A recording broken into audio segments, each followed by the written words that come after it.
everybody for coming. After I got back, it was really neat to hear what, are you guys familiar with A List Apart? Mm-hmm. So that is a top-notch site, and this was a top-notch conference. This was my first event apart that I had been to.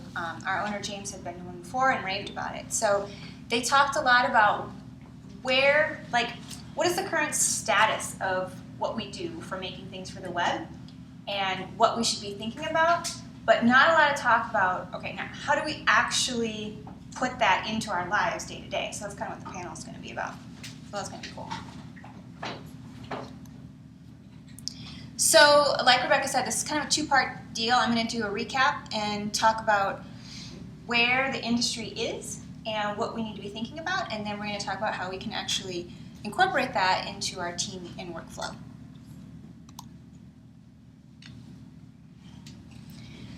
So, generally, the gist of everything that I heard was this is a massively changing industry right now, and making things for the web is, I'm sure you guys have heard, responsive thrown all over the place in the last 18 months. And so that was kind of like the assumption. We're all designing for every kind of device that's out there, so how can we make that work? And another thing I felt from all the speakers was that content and user needs really drive the design. So I like hearing that. It wasn't about how can we make cool designs, it was about how can we meet the needs of the users. So that was flowing throughout everybody's session. So really, after coming away, I kind of looked at my notes and saw 3 common themes that ran throughout most of the sessions in some way. One is accessibility, meaning how do we get the stuff we're making to the people that need to see it? And then systems, so what are some things we can put into play that will help us make all these great new things happen? And the idea of iteration, which is something I know our team is trying to adopt more and more. So we need to hear what you guys have to do with that. But thinking about things in terms of they're going to continue to change and grow. So with accessibility, I heard this said, we don't decide how people access our websites, they do. I think it was Karen McGrain that actually said that. And increasingly, it's on smaller devices with lower bandwidth. So pretty much mobile everywhere was what the assumption was. For these systems, I heard a lot about how we can create flexible systems rather than fixed pages. And I know we're trying to incorporate that at 40, where instead of handing someone 27 mock-ups of pages at different sizes and how's it going to work on a tablet and a mobile, we're trying to shift to how can we give a system of things that will then become a website. So keep it more living and flexible. And then iteration. I think I don't know if marketing or content people deal with this as much as designers do, but we tend to hold on and make sure we don't show it to anyone until it's perfect. And they're like, just get over that. It's not going to be perfect. You need to get your stuff out there so all your competitors don't flow past you because they just got it out there. So going back to accessibility, that first thread that I saw, I found 3 components to this idea. It's like, what device are people using? What's their relationship to that device? Meaning, is it in their hand? Is it on a wall? Is it in front of them at a desk? And then what is the quality of their internet connection? So that one's interesting because there was kind of a PSA almost atmosphere to some of the things. Like, people around the world don't necessarily live like we live when they're accessing the internet. So lots of things to think about there that I was really happy to hear about. So thinking about accessibility, Luke W. talked a lot about, Luke W. He talked a lot about how devices are, he had these really cool slides in one of the sessions where devices are as small as 3 inches and as big as 30 inches, and he started filling in the spaces. So what might have been an iPhone and a laptop. Well, now there's a tablet in there. And now every space in between is being filled in with some kind of device that people are accessing the internet on. So it's definitely not the 3 standard devices that it was for like a month there when Responsive first started coming out. This looks ridiculous, but they kind of reminded us that, just because something seems silly now doesn't mean it's not going to catch on in some way. So instead of, and I've thought about this with myself because, we'll have these conversations like, oh, but they're on a mobile device. They're not going to need to do that. Well, we don't know. So thinking about, we don't really know how people are going to use these devices that are being created. A great story about that Karen McGrain told about cheap portable radios. So she talked about mobile devices being disruptive to the industry, and one of the ways she told that story was back in the 50s, people had these big furniture-sized radios, and they sounded great, and their families would gather around, and then all of a sudden, people started buying these cheap transistor radios because they could take them to the beach. So if the quality was crappy, they didn't sound good at all, but they could take them where they needed to take them. So it disrupted that industry, and now there's a whole new product on the marketplace that people they have available to them that they didn't before. Oh, and so how that ties into what we do is now people are getting online with smaller devices and portable devices in a way that they never did before. So thinking about the relationship to this device, there was some talk about TV browsers. They didn't really talk much about it. They're not really, people aren't comfortable with them yet, and the remotes are these awful pads with like all the numbers and alphabet on them. They're not where they're going to be at some point. But the idea that I liked about it was TVs are going to have an interface where it's more like touch, because you can't have tiny fine details on something that's like 10 feet away, but it's also being controlled with like a pointer device, so it's just like mashup of touch and distance, and it just brings to light a whole bunch of things to think about. The relationship we have with a mobile device is, since it's designing for mobile devices and creating for mobile devices is such a different experience than like a desktop or a laptop, you're often holding it with one hand rather than controlling it. You don't always have two hands to control the small space. And so there was discussion about where menus are and where's that zone of where your thumb goes and all of that. So thinking about how different devices, how the controls are going to be set up so that we don't make these assumptions like navigation doesn't always have to be at the top, and stay at the top. It might change depending on where you're viewing it from. So this is kind of where the PSA part comes in. There was some people talked about the fact that around the world, people don't have the kind of money we have, they don't have the kind of connections we have, and their mobile device might be their first foray into getting online. So we don't have that. Well, they'll see it one way on the desktop, but they'll just get a different experience on a mobile. They may only get the mobile. So there's a whole slew of things that we can keep in mind to make sure that that's a good experience for those people as well. And on that note, the hiding content for people on mobile view is really obviously upsetting. So one of Karen McGrain's things was to talk about, there's no web writing, there's just good writing. And so keeping in mind that someone doesn't want to live in an experience just because they're on a small device. So I tend to think that, well, when I'm creating something for the web, it's going to be used by someone who's basically in the same situation as me. They've got the kind of bandwidth I've got, the kind of device I have, but they had some statistics that they were tossing out there that 35% of people have no internet access at home, which is kind of surprising, but a reality that we have to deal with. And the means of getting out of poverty are increasingly available only on the internet. And 31% of mobile owners who use their mobile device for internet use it for their primary internet use. So just kind of some numbers that talk about the fact that mobile use is growing, and in some cases it's the only way someone has to access your site. Some people even have to share, like there are programs, I think this was in Africa, where you share access to a mobile device with other people in your town. So it's really it's a much different relationship to their device than a lot of us in this room tend to have.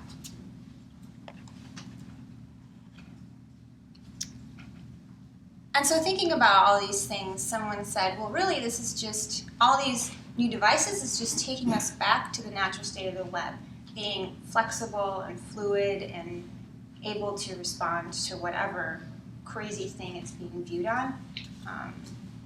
And I kind of like that sentiment, because instead of feeling overwhelming and like, how are we going to do this, it's kind of like, well, we can get back to our roots and let the web be. There was a lot of talk about the early history of the web, and Tim Berners-Lee, and a lot of people who are very old school about the web. So this was kind of flowing throughout their comments. So some specific things that we can keep in mind when building for the web. They recommended keeping the page weight down. There was a test done with some YouTube site or page that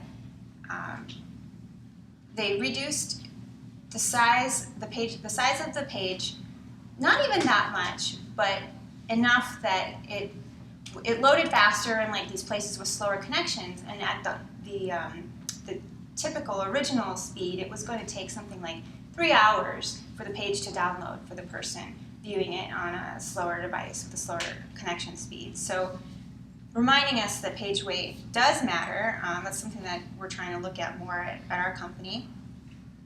And how does that balance with the design and the experience you want to create for your users? Making input easy. So Luke W. talked about, he's a big form guy, so he talked about forms, especially on mobile devices.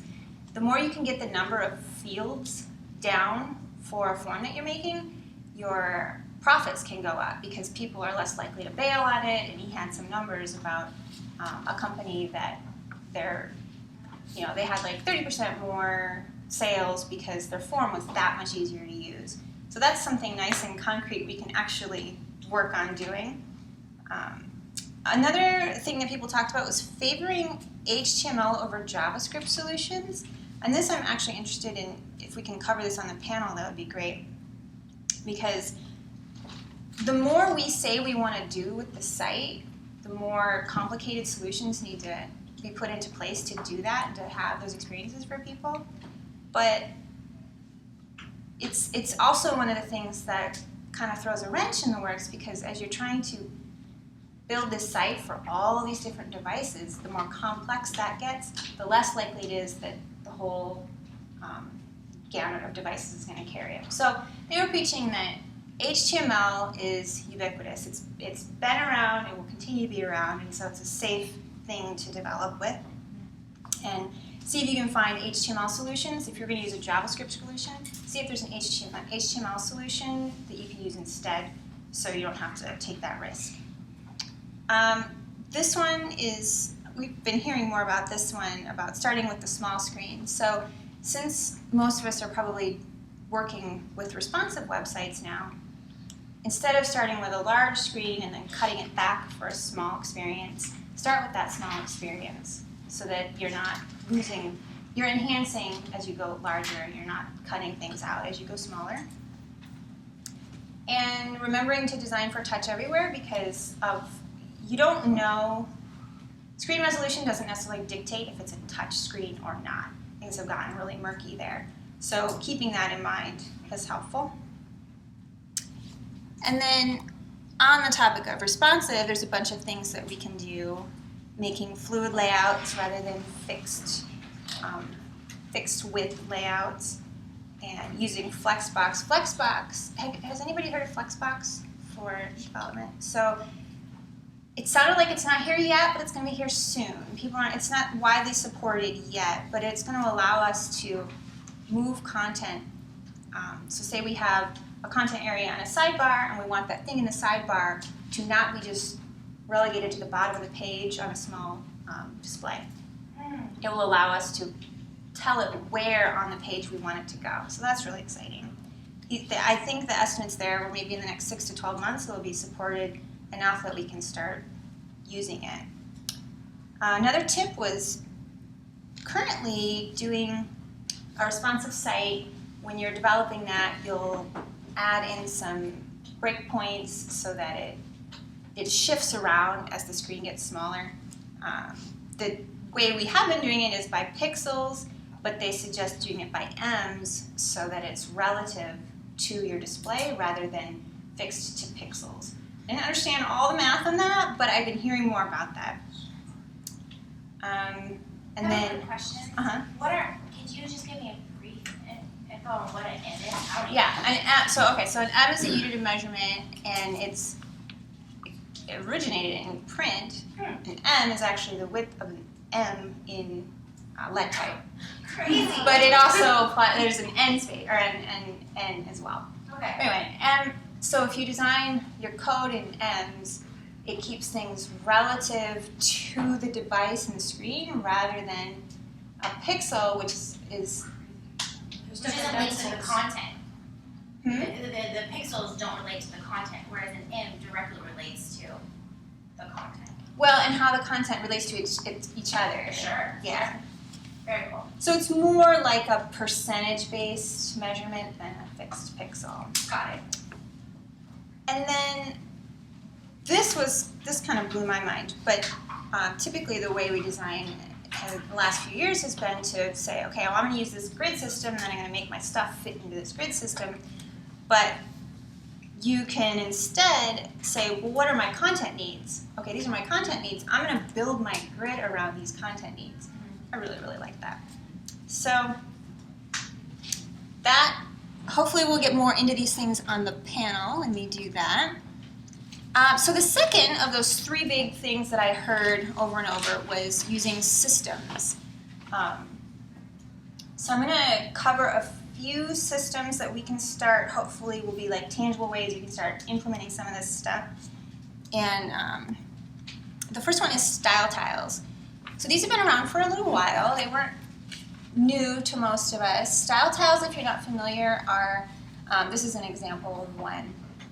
It's like a step between meeting with the client to talk about what they want it to kind of look and feel like, and then actually creating a mock-up of a page.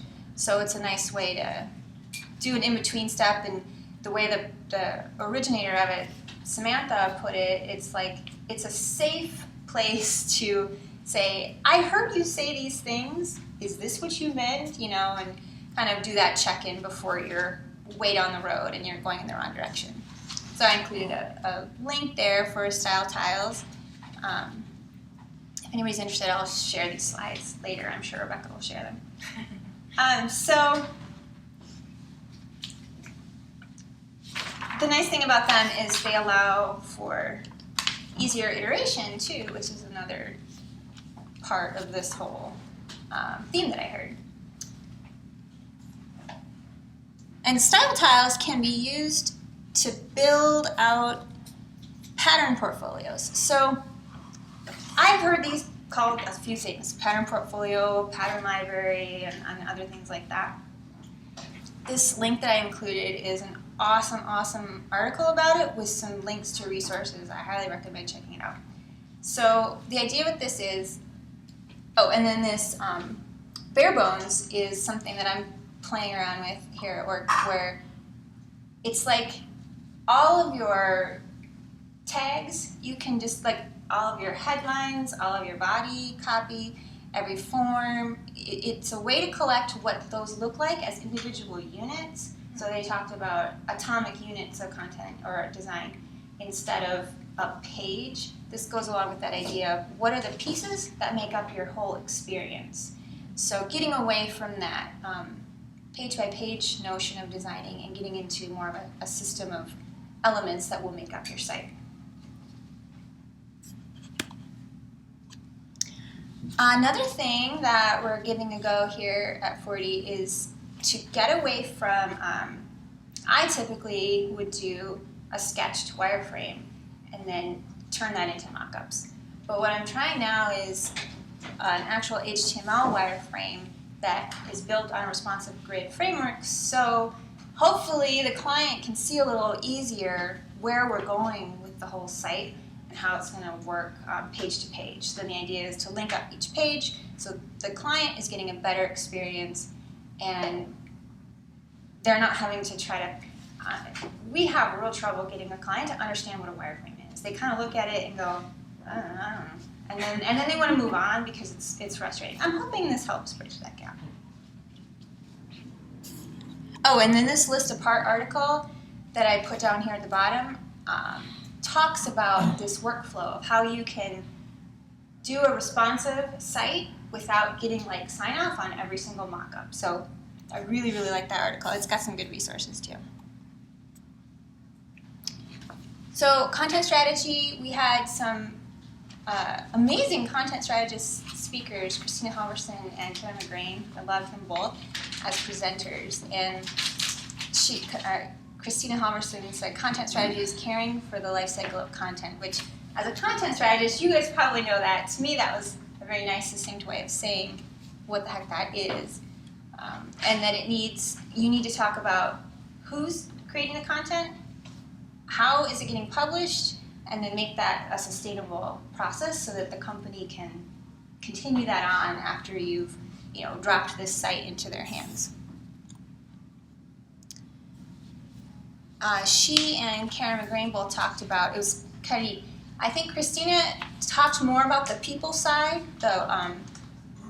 how will people actually do this, and Karen McGrain talked a little more about the content side. So Kristina's talk was about getting a team prepared for the collaboration and the actual, without good teamwork, a content strategy is going to fall flat. So she talked a lot about the importance of having the team working well together. Some of the things that help with that are making yourself heard, making yourself understood is really what that means.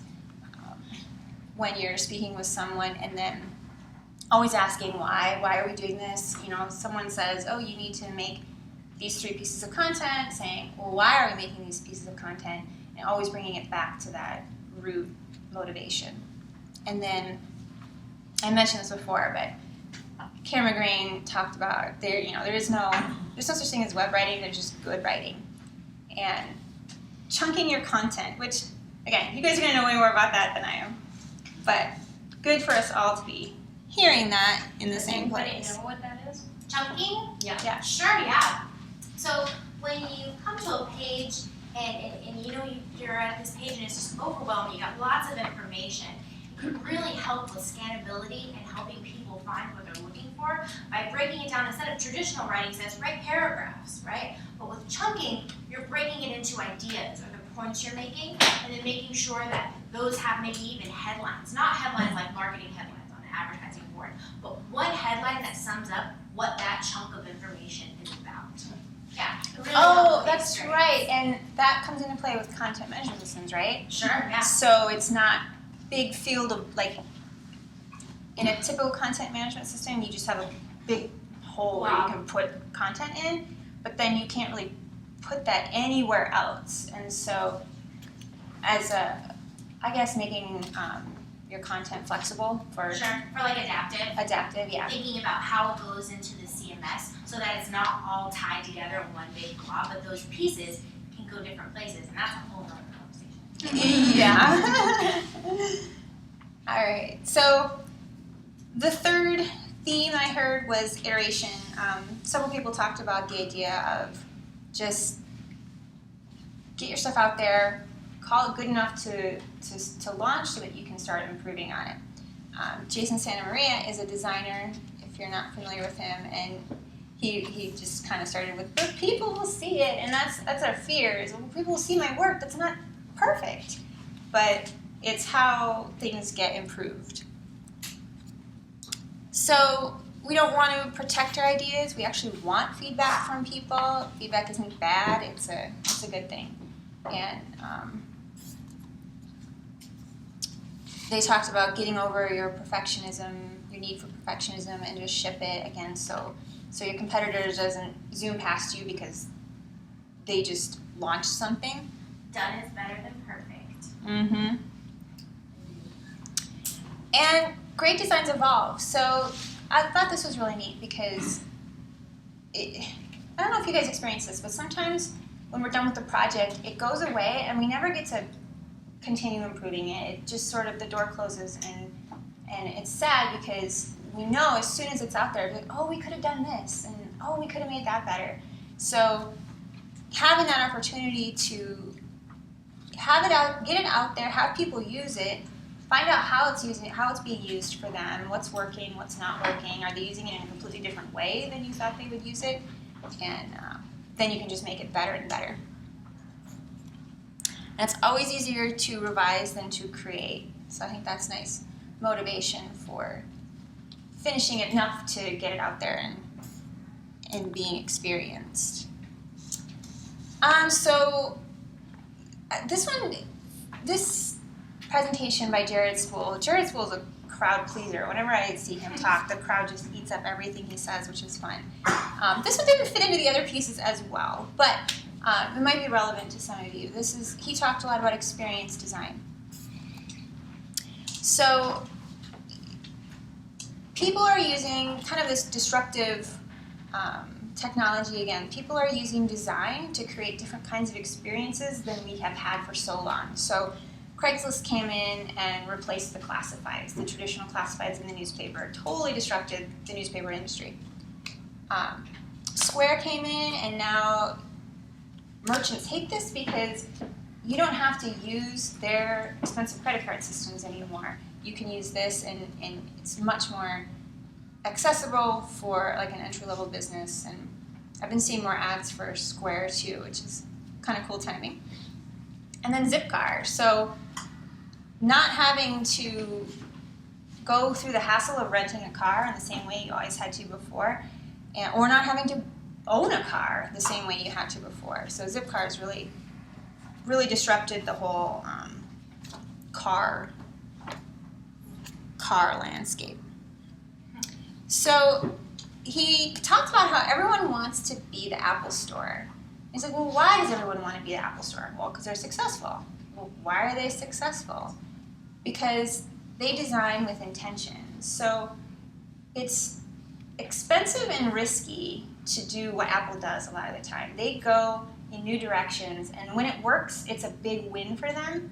And then people copy them because, well, it worked for Apple, so I want to be like Apple.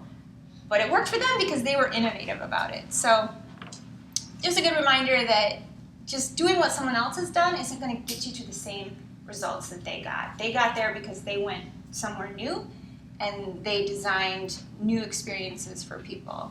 And it was notable. And people, he told a story about how Samsung, I don't know, maybe you guys have heard of this lawsuit that recently happened, but Samsung had 132 pages of instructions to make their interactions on their mobile device more like Apple. So basically, it was just screenshot after screenshot of, see what Apple did here? Do that. And they lost a lawsuit over it. So Apple does risky stuff, but it pays off a lot of the time. And they're not perfect. Apple products suck just as much as everyone else's. But the experience in between is what they've designed, and they've made it less awful to have to get your computer fixed. You know, you can schedule something with the Genius Bar. That was pretty innovative because you didn't have to just go and hope for the best. You could actually schedule an appointment to get help when you want it. And then I'll just wrap up with this neat story. So when we hear innovation all the time, and a lot of times we think it means inventing new things, but really it means adding new value. And there was this neat story.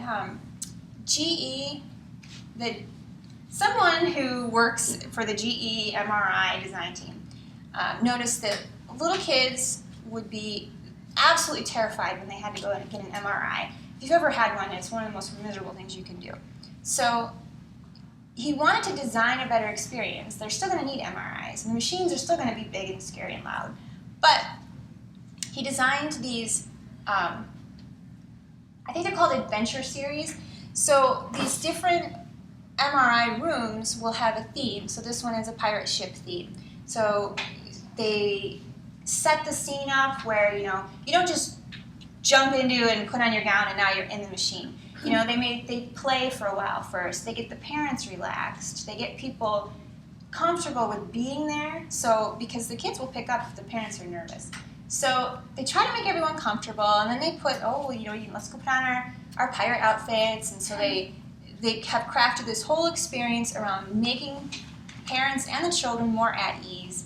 And then they'll, say, well, do you want to go see the mermaids? If you want to see the mermaids, you have to lay really still. And so then the MRI begins. So they have designed a new experience that made getting an MRI much less horrible. And that's kind of how he illustrated innovation, which I thought that was a really great story and inspiring. So that was my quick recap of what I heard. I know that was fast, but if you have any questions, I'd be happy to try to answer, or we could jump into the panel. Now, to you guys, if you have any specific questions on, specific points in our presentation, maybe we can ask those really quickly now for just a minute or two. But if they're general questions, the panel is designed to be discussing a lot of the things like how can we implement these types of changes. So, and the panel isn't like a normal panel. That's one thing I want to tell you guys about. It's a fishbowl. So the fishbowl, we don't have questions prepared to ask them. You guys get to ask the questions. And the person who's most interested in participating, or if someone has really something important to contribute to the conversation, you can jump over your friends and hop up there in the hot seat. So, anything specific on the presentation that you want to ask before we jump into our panel discussion? Good. Do it. Go. Oh, I was curious, what type of wireframing prototype software have you guys played with? That's like the in-browser responsive. Yeah, well, I looked around for one. I didn't find one that existed, so I made my own. So I took this. Damn it, Amy. Why? If it works, I am going to share it and anyone can use it. So I took this. You sell it, yeah. Well, I don't know. So I started with this grid framework called Gridism, which is responsive grid. And then I added in some SAS, which Jeremy helped me figure out how to do that will make it be wireframe specific. So it's just a little helpful way to turn the wireframing on and off once I get to the design stage. And just so you guys know, SAS is a language that's similar to CSS, but it's a little fancier, right? Works with CSS. Yeah, CSS plus. CSS plus, there you go. So CSS is styles that it's a code that helps control how HTML gets displayed. So it's like that, but plus. Okay, keep going. I don't know more about it. And so mine is actually, and then I added some PHP goodies so that my header, I don't have to repeat in every single wireframe. I just made a header and a footer, and so mine is very manual. And I'd be happy to share it with anyone, but you would need to know HTML and some CSS to actually make it wireframe and make it do what you want it to do. I think there are systems out there, I just didn't find any that do exactly what I wanted. Yeah, I've used Axure before, What's it called? Axure, it's kind of pricey, but I don't think it does anything responsive, at least I haven't been able to develop anything that is The new responsive. version does. It does? Okay. Which one? The Axure. RP now. Axure RP. Yeah. So it's it allows you to develop in browser. Some, and then it does some responsiveness, not everything. Oh, but- cool. Interesting. Well, the It trick, definitely makes it easy to do interactive, and you can make it as low fidelity or high fidelity as you want. do you have to is it software you have to learn? Because that's where I hit the walls. I didn't want to learn more software, I wanted to use what I already knew. It is a new software, Yeah. but it's, the ramp up's not too difficult. Cool. With other similar tools. All right, good to know. And Joel, you had a question? Sure. I was just kind of curious if there's an overarching theme that you kind of kept hearing over and over during the conference, or some pain point that people kept talking about. Yeah, I think it's how do we make this stuff given a device could be like this or like this, and it could be touch or it could be it's such a big question, but that was kind of I think everyone was trying to address that in their own way. How do we make stuff for this endlessly changing batch of devices. Anything else before we jump into the panel?